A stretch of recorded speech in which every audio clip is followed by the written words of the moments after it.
Well, we're going to continue our study this morning in the book of Colossians, Lord willing here, that we're going to be looking at verses 5 through 11.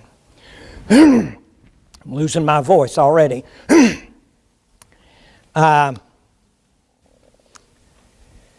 This is a Bible class, and I suspect that you can ask questions or make comments if you want to. So feel free to either jump right in or raise your hand or fall over or something that I'll recognize you. Let's read or look at verses 5 through 11. Therefore, you know what it's there for, don't you? What he said in those first 4 verses. Therefore, put to death your members which are on the earth. And then he begins listing them. Fornication, uncleanness, passion, evil desire, and covetousness, which is idolatry. Because of these things, the wrath of God is coming upon the sons of disobedience, in which you also once walked when you lived in them. But now you must also, he gives us another list now, put off all these: anger, wrath, malice, blasphemy, filthy language out of your mouth. Do not lie to one another, since you have put off the old man with his deeds, and have put on the new man, who is renewed in knowledge according to the image of him who created him. Where there is neither Greek nor Jew, circumcised nor uncircumcised, barbarian, Scythian, slave nor free, but Christ is all and in all. So we spent the time just a few moments ago looking about, look up, look toward heaven, look to the heavenly home. And now we're going to be looking at, we look out, we look around us. And here are the things that we need to be able to use in our own lives. Now, we're not going into great detail on all of these sins here, because I think most of you are acquainted with what their meaning is, what they cover. But we'll look at them very briefly from time to time. But I read a story about 2 women who were, for some reason or another, worried about their weight. You know, women get a little hyper about that, so they were worried about their weight. And they believed that if they lost some weight and got into better shape, they would be more energetic and more productive, and etc. You know how it is. And it would help all of us, I think, to lose maybe a pound or 2 once in a while. I don't know how to do it, but it would be good for us if we did. And so the first of these 2 women, she went out like a lot of people do, and she began to buy the necessary equipment, you know, the bike or whatever it was that she was looking for.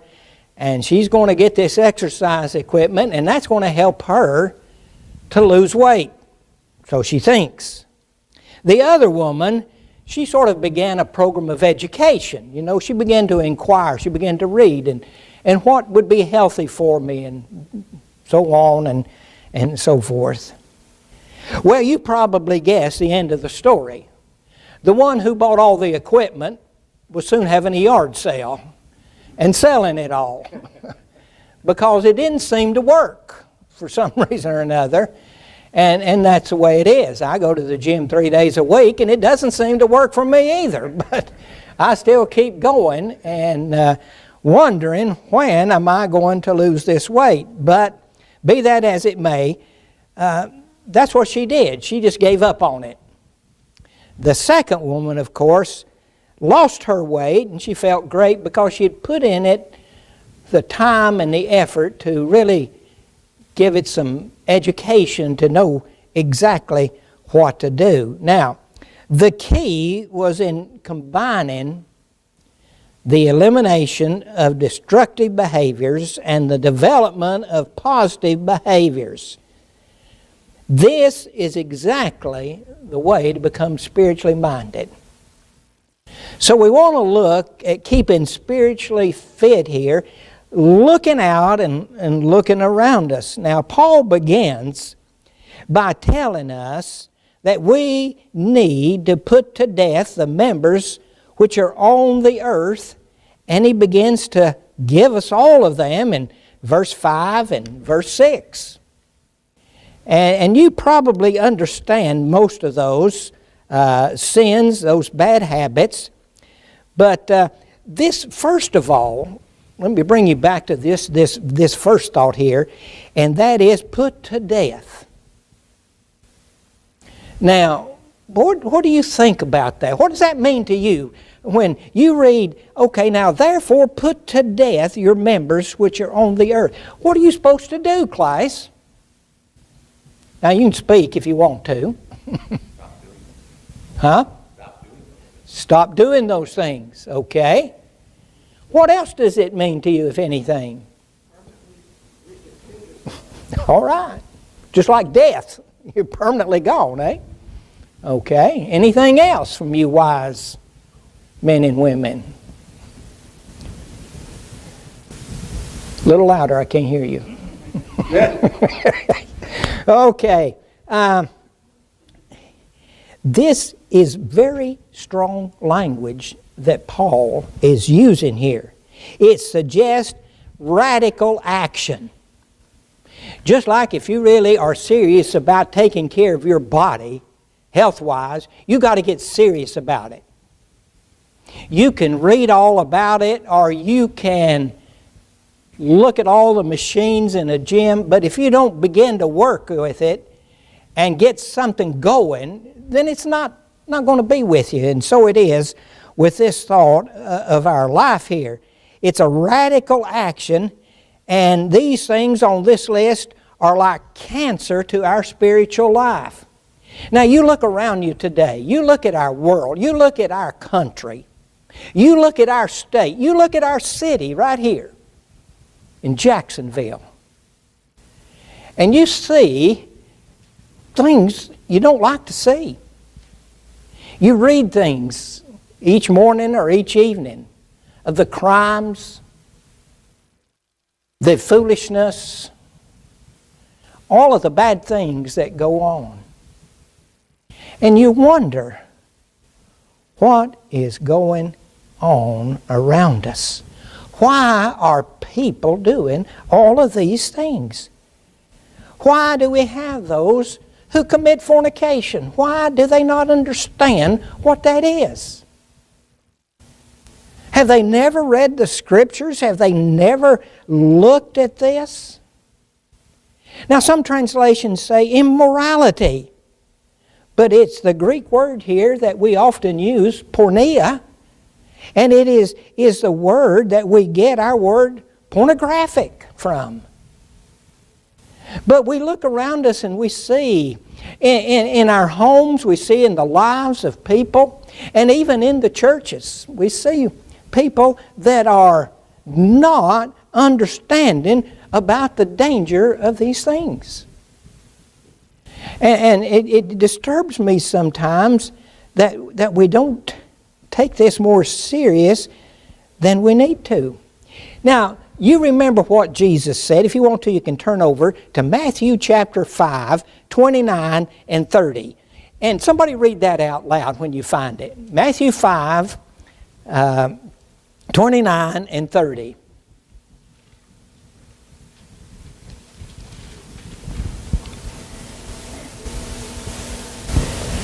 Okay? And if thy right eye offend thee, pluck it out and cast it from thee. For it is profitable for thee that one of thy members should perish, and not that thy whole body should be cast into hell. And if thy right hand offend thee, cut it off, cast it from thee. For it is profitable for thee that one of thy members should perish, and not thy whole body should be cast into hell. Okay. All right. What does that mean to you, brethren? That's pretty serious, seems to me. What's he saying? Take whatever actions you need to take to prevent yourself. All right. I was reading about a man one time. He was working on a machine, and he got his fingers caught into it. And that machine was pulling him into it, and it was going to chew him all up if he didn't do something. And he took an axe that was nearby, and he chopped his hand off so as to save the rest of his life. Now, what is that? That's radical, isn't it? That's pretty serious. What is Jesus trying to tell us here about plucking out eyes and various things? That we can behave ourselves a little better. You know? You wonder about people and what they're attracted to in the things that they watch, the things that they read, the places they go, the things they do. You wonder, what is it? What is wrong with our world of today that seems to be so much looseness and so much wildness around? Now, turn over to Galatians. You're in Galatians, Ephesians. You got Ephesians, so go back up and look there in chapter 5 of Galatians. And let's pick up at verse 19. Now the works of the flesh are evident, which are adultery, fornication, uncleanness, licentiousness, idolatry, sorcery, hatred, contentions, jealousies, outbursts of wrath, selfish ambitions, dissensions, heresies, envy, murder, drunkenness, revelry, and the like, of which I tell you beforehand, just as I also told you in times past, that those who practice such things will what? Not inherit the kingdom of heaven. Why won't they inherit it? All right, they've been guilty of some or all perhaps.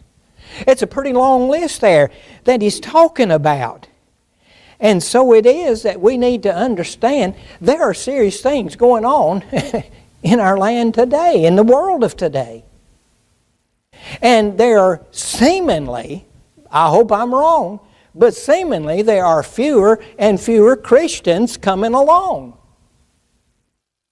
You look at your attendance. We look at Lake Forest at our attendance. You look at a lot of the churches that are around the country, and they're about closing their doors. The membership is gone. And so it is, you wonder, what?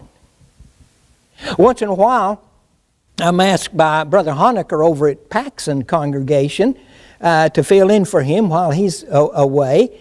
And Paxson is just down to nothing.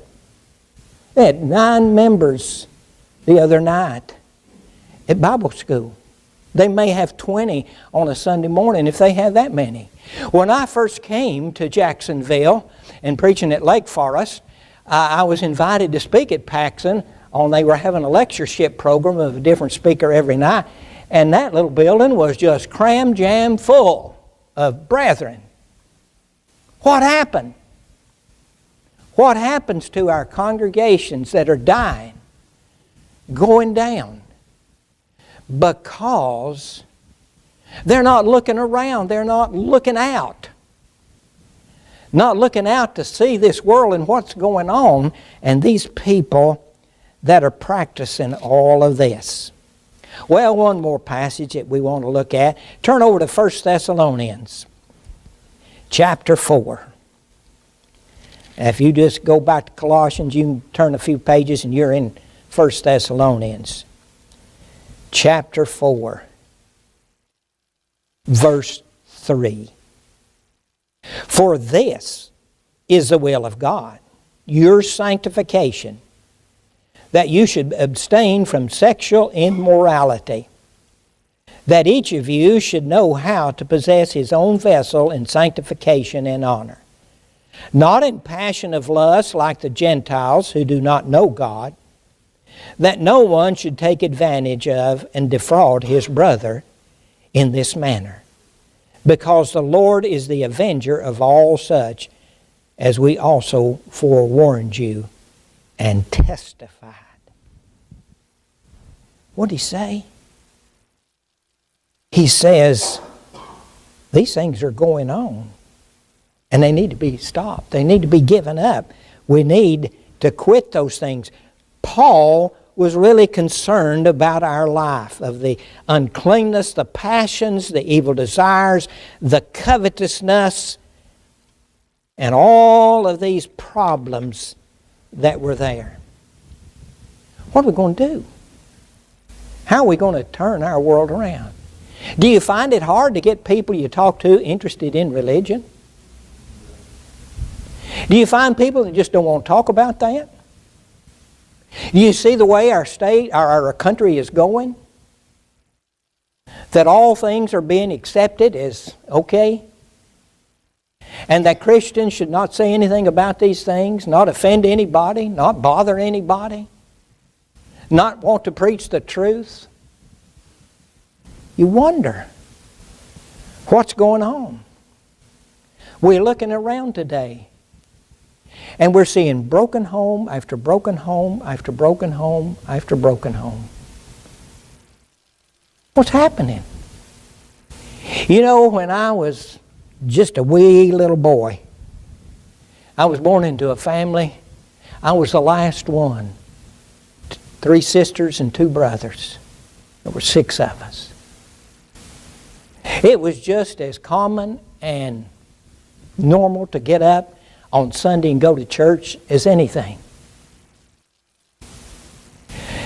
Joyce and I live over in the Registry apartment complex over off of Sutton. It's on Sutton Park Drive, and right there about the big highway.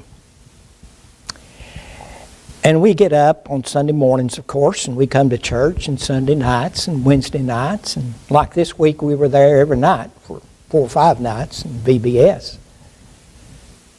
I never see anybody when I leave coming out of their apartments with a Bible going to Sunday school or to church. Before I retired, we lived in a house, a few blocks from that, up in Rocky Ridge. Never saw hardly anybody coming out on Sunday morning to go to church. If they came out with work clothes on to mow the yard, wash the car, or do this or that. It wasn't like that when I was growing up. Of course, I was born in the Bible Belt. I realized that. There was a whole different world up north. But still, there was some form of some religion, some faith. But you wonder. You wonder what it is, brethren. We play with fire. We are risking that fire to get out of control. And some men, they'll come home from work and they'll get on the computer. What are they looking for? Pornography. Maynard, I believe that this scripture here about fornication, it starts at home. Mom and Dad teach before you even go to church. And Mom and Dad will...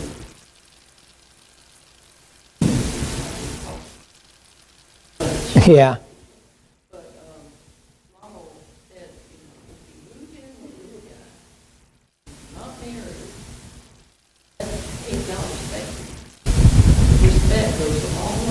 Mm-hmm. And he said, you've got to always hold it firm that you're not going to do that. And I was told that from the time I was about 14. And if you move in with a guy, he's going to, men just play away. And you just don't do it. Yeah. So you respect yourself first. Mm-hmm. Yeah. Mm-hmm. Always respected me from day one, from the time I was a teenager.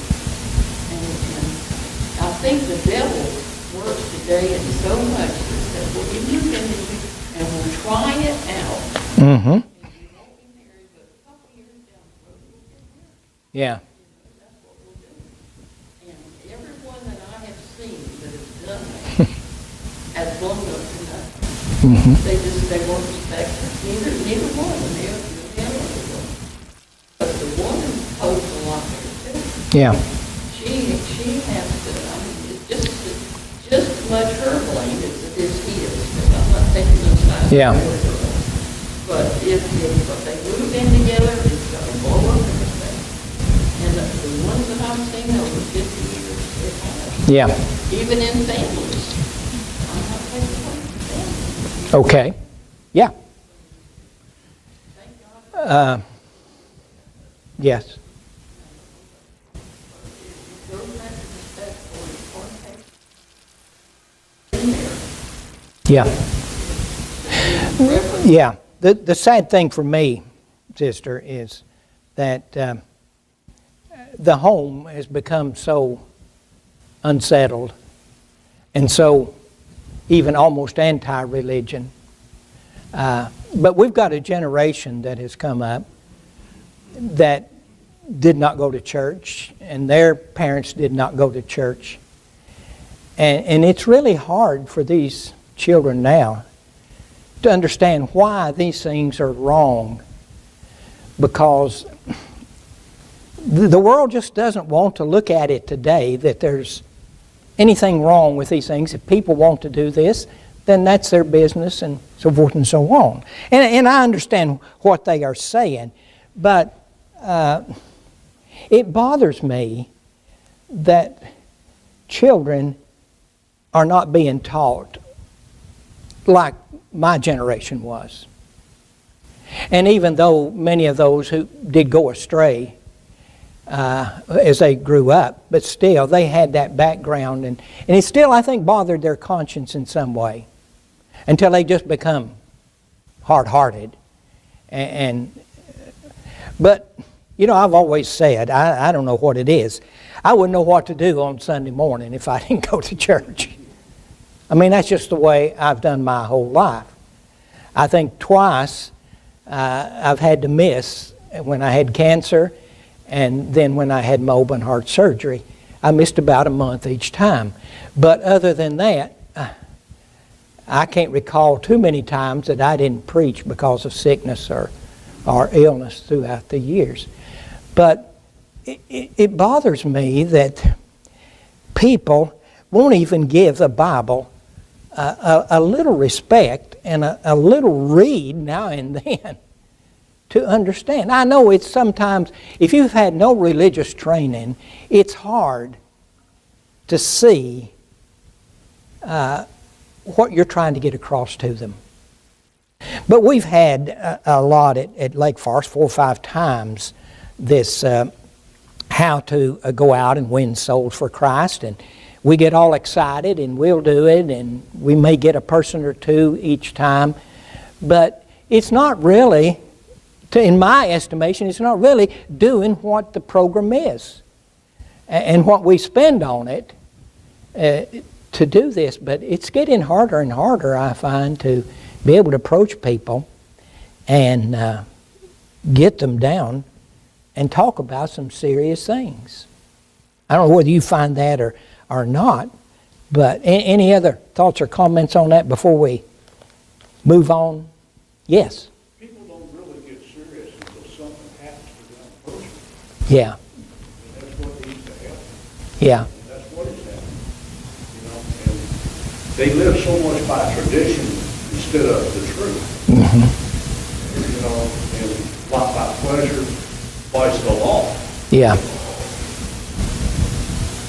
Yeah, I think despite all of what you've said and laid out, observations, I think that the Bible tells us, though, that we should never give up hope. You know, I think about the example of Noah and the travail that he went through, the length of time that he preached, the shape of the world when he was preaching, but yet God had a way to propagate, you know, the race following, the purge that he did. And I'm not arguing that God is going to do any sort of purge, but what I am saying is that, we should always look at the example of Noah and to be steadfast in what we're doing, knowing that it's not us who control the outcome anyway. It's God and his commendation, the commendation of his conscience, or the conscience of individual men to God's word, and that's what has happened. And a lot in this world, maybe it seems that we're in the, like it's Noah all over again. I don't think there's going to be another flood, but we have to just find those examples like that to encourage ourselves, or we will be discouraged, and then we find ourselves falling back because we don't see enough spiritual blessings in Christ because we are discouraged. Yeah. And we should never get that. That's right. And I have to talk to myself ever so often, Carlos, and I say, self, yes, what do you want? I have to listen. That I can easily get discouraged. And you read the paper and you read the facts. Barna is a guy that puts out a magazine on the tenor of the times. What's going on in marriage, what's going on in homes, what's going on reading the Bible. And this corporation, they put out little articles every once in a while. And I used to keep up with them pretty good until I got discouraged reading them. But things seem to be going down and down as far as the people who read their Bible, the people who go to church, and so forth and so on. But I do realize also, and I want to get that across, Carlos, and thank you for reminding me, that we mustn't give up. We mustn't get so discouraged. I'm sure Paul at time must have got a little down, and Peter and others, when they looked around them, and I think they were in a far worse world than we are today. I don't think it's that bad. But I want you to turn with me, unless you have another comment here on this before we move from it, to come over to the book of Numbers in your Old Testament.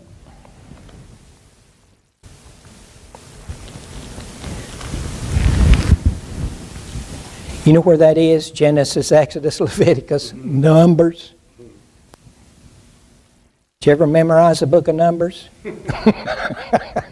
Why not?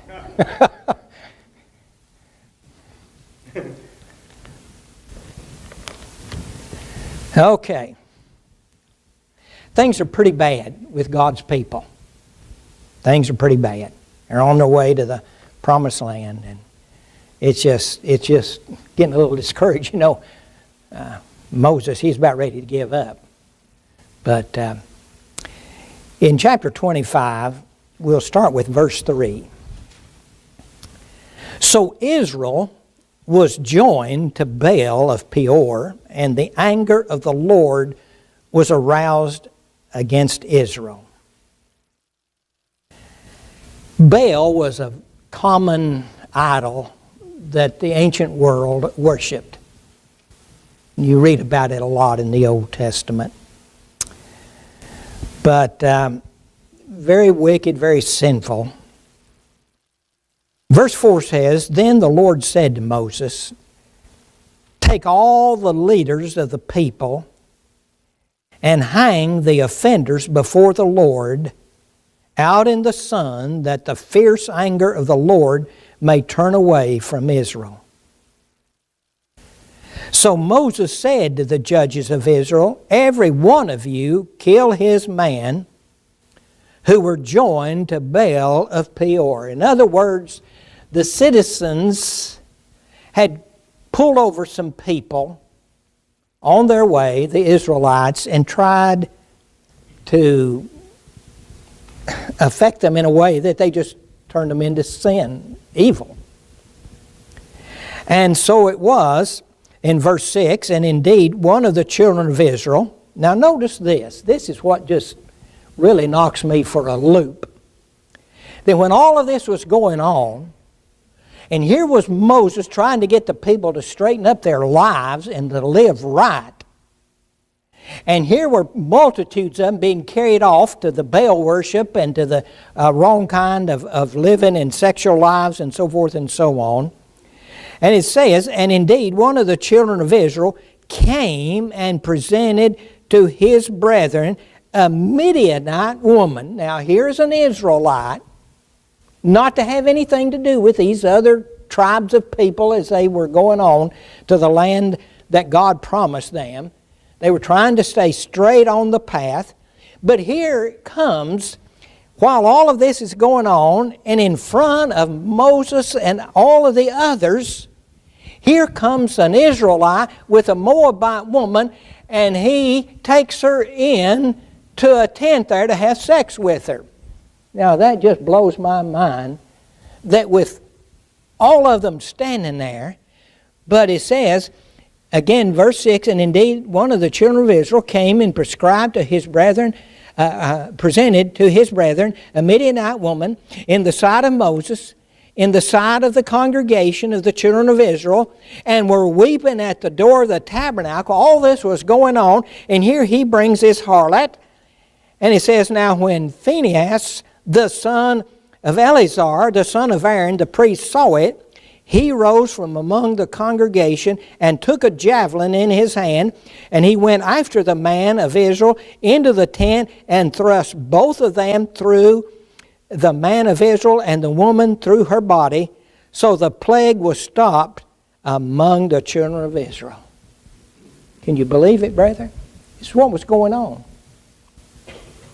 People just flaunting their wickedness in the eyes of the Lord, trying to do just whatever they wanted to do.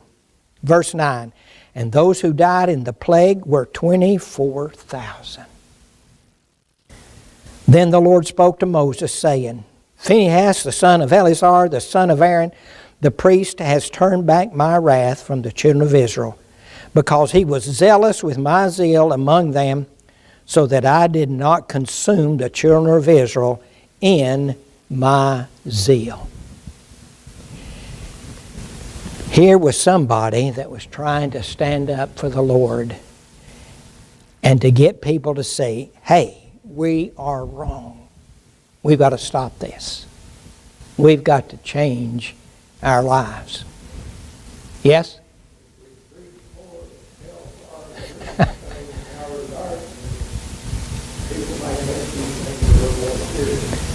Well, you would think, brother, I don't know if they would or not, but you might think and hope that they would. But sometimes we've gone far astray. But Paul had much to say.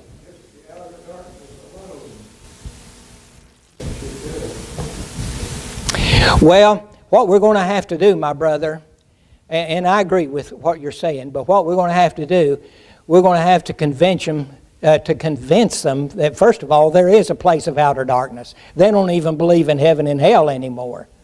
And we've got to get them to understand that there is a judgment day coming. And I don't know what's going to work with one person may not work with another person. How you help somebody, maybe you can't use it to help somebody else.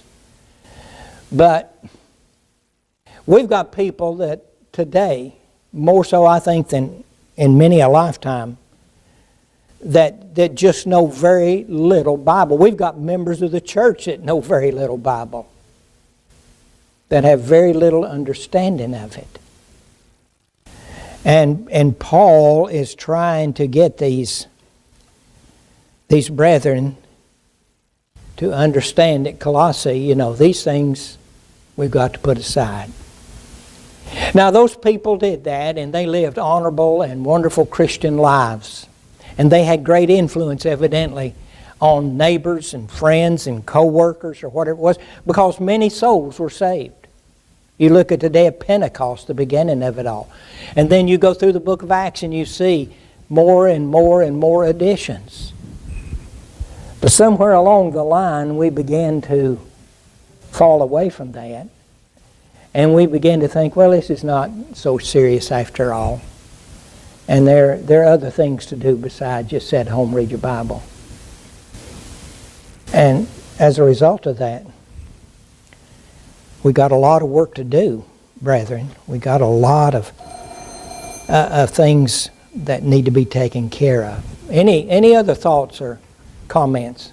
I think one of the challenges that we have that generations before us didn't necessarily have, at least not to the same extent, is the aspect of technology and how that influences communications, availability of things, the ability to do certain things that past generations couldn't do. For example, we have the ability, the medical technological ability to, for a doctor, surgeon, to try to convert allegedly the gender of a person from what they were born with to another gender.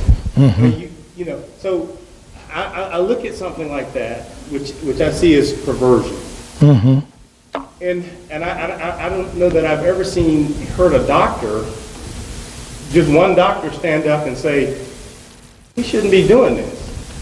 It's just accepted because it's possible to do it.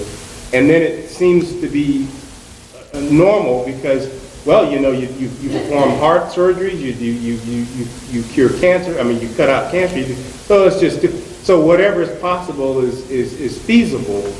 But so I think it's kind of like the whole idea of the Frankenstein monster. Technology is good, but we, again, as a society, we've got to determine, what are the limits of it, and even like you said earlier with the internet, what are the limits? And it still comes down to individual choice. But these things accelerate the possibility of making wrong, harmful choices. And so we have to understand that aspect of our world so that we can target and find remedies spiritually to address the level of the complexity in which we're living. And sometimes we don't do that well enough. It still comes from this word, but we have to shape it and frame it in a way that, the generation now can be challenged with it. Yeah. Well, when you take Christ out of the equation, anything can go. Anything. And people just don't have that belief in Him. They don't see any need for it. And it gets down to, I want to do what I want to do. And you can't be a Christian with that kind of an attitude. Well, brethren, the bell should sound any moment now. If you pray a little harder, it will. And and if you're able to, make it back one more time tonight. Amen. Lord willing, I'll try to do my part. But I've enjoyed this morning, and I appreciate so much the invitation. And I pray for your elders that things will go well with them. Okay?